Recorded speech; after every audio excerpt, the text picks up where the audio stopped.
Властите во Албанија преку тамошната тајна служба вршат притисок врз македонското малцинство да се откажат од учење на македонскиот јазик. Канал 5 дојде до дописот со кој образовната канцеларија од Бултиза, од регионалната дирекција за порез во Дибра и од тајната полиција бара соработка за целосно прекинување на курсевите по македонски јазик во селата Требиште и Пасенки во областа Голобрдо.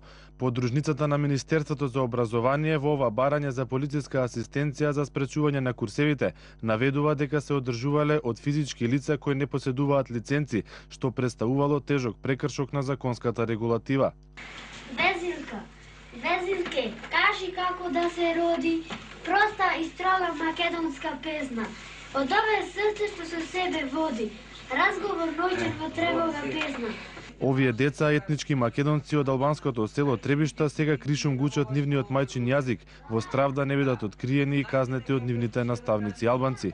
Дел од родителите веќе ги отпишале децата од курсот, други пак и покрај заканите и притисоците јавно кажуваат дека нема да се откажат од изучување на мајчиниот јазик.